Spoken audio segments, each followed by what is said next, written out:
ஜனாதிபதியின் ஹஜ் பெருநாள் வாழ்த்துச் செய்தி. எரிபொருள் விலையை 50 ரூபாவினால் குறைக்கலாம், விசாரணையில் வெளியான தகவல்.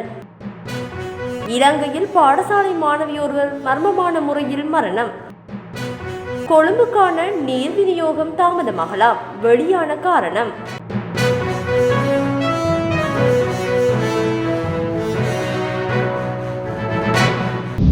சமூகத்தின் ஒருமைப்பாட்டிற்காக உலகம் முழுவதிலுமிருந்து முஸ்லிம்கள் அனைவரும் ஒரே நோக்கத்துடன் ஒரே புனித தலத்தில் கூடி பிரார்த்தனை செய்கிறார்கள் என ஜனாதிபதி ரணில் விக்ரமசிங்க தனது ஹஜ் பெருநாள் வாழ்த்துச் செய்தியில் தெரிவித்துள்ளார். அந்த வாழ்த்துச் செய்தியில் மனித குலத்தின் அபிலாசைகளை வென்றெடுப்பதற்காக அனைவரும் ஒரே இலக்கில் ஒன்றுபட்டு ஹஜ் பெருநாளை மகிழ்ச்சியுடன் கொண்டாடுவதற்கு இலங்கை மற்றும் உலக முஸ்லிம்கள் அனைவருக்கும் எமது நல்வாழ்த்துக்களை தெரிவித்துக் கொள்கின்றேன் என்றார்.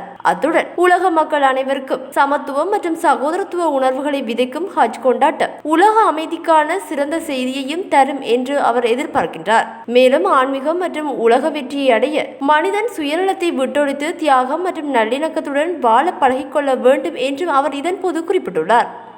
கடலில் இருந்து கச்சா எண்ணெய் இறக்கும் போது 5000 பீப்பாய்கள் கச்சா எண்ணெய் காணாமல் போனமை குறித்து பெட்ரோலிய கூட்டுத்தாபனத்தினால் உள்ளக விசாரணைகள் ஆரம்பிக்கப்பட உள்ளதாக தெரிவிக்கப்பட்டுள்ளது.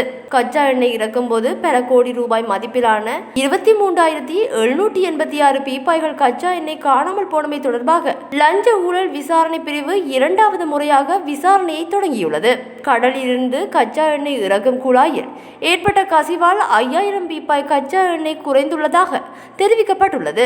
எனினும் கடற்படையின் டைவர்ஸ் மற்றும் விசேட ட்ரோன் கேமராக்களை அனுப்பி ஆய்வு செய்த போது குழாய் அமைப்பில் எவ்வித கோளாறும் இல்லை என்பதும் தெரிய வந்துள்ளது. 3 தடவைகள் ஆயிரக்கணக்கான எண்ணெய் பீப்பாய்கள் திருடப்பட்டமை தொடர்பில் விசாரணை நடத்துமாறு சட்டமா அதிபர் பணிப்புரை விடுத்திருந்த போதும் கணக்காய்வாளர் நாயகத்தின் அறிக்கைகளை மறைத்து சில அதிகாரிகளும் இவற்றை மறைக்க முயன்றுள்ளமையும் விசாரணையில் கண்டுபிடிக்கப்பட்டுள்ளது.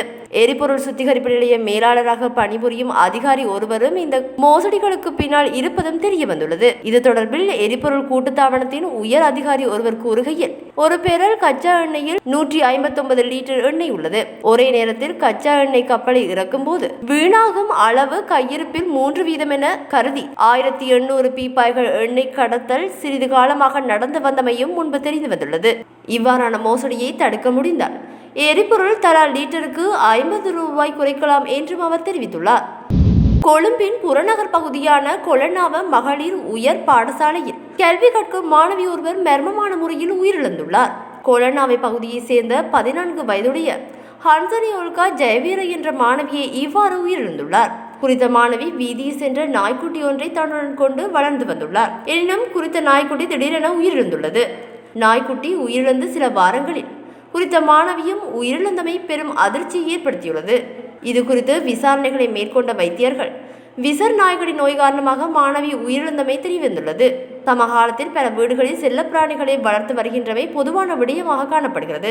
இந்நிலையில் தங்கள் செல்லப்பிராணி இறந்தால் அல்லது நோய்வாய்ப்பட்டால் அதை உன்னிப்பாக அவதானிக்குமாறும் வைத்தியர்கள் பெற்றோர்களிடம் கேட்டுக்கொண்டுள்ளனர்.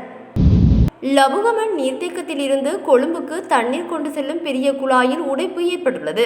கொழும்பு ஹைலெவல் வீதியின் கொடகம பகுதியில் இன்று அதிகாலை கார் ஒன்று வீதியை விட்டு விலகி குழாயில் மோதியதில் இவ்வாறு உடைப்பு ஏற்பட்டுள்ளது. நீர்க்குழாயில் பலத்த சேதம் ஏற்பட்டுள்ளதால் அதிகளவில் நீர் வெளியேறி வீணாகி வருவதுடன் குறித்த இடத்தில் உள்ள மின்கம்பமும் உடைந்து வீதியில் வீழ்ந்துள்ளதாக தெரிவிக்கப்படுகின்றது. இந்த விபத்தில் சிக்கிய கார் சாரதி உட்பட 2 கோமாகம ஆதார வைத்தியசாலையில் அனுமதிக்கப்பட்டுள்ளதாகவும் இருவரும் சிறு காயங்களுக்கு உள்ளாகியுள்ளதாகவும் போலீசார் தெரிவித்துள்ளனர். குறித்த கார் அதிவேகமாக வந்து வீதியை விட்டு விலகி தண்ணீர் குழாயில் மோதி கவிழ்ந்தமையால் இந்த அனர்த்தம் ஏற்பட்டுள்ளது. இந்த நீர்க்குழாயில் ஏற்பட்ட பாரிய சேதம் காரணமாக கொழும்புக்கான நீர் விநியோகம் தாமதிக்கப்படலாம் என நீர்வளங்கள் சபையின் மகரகம வலய அலுவலகம் தெரிவித்துள்ளது.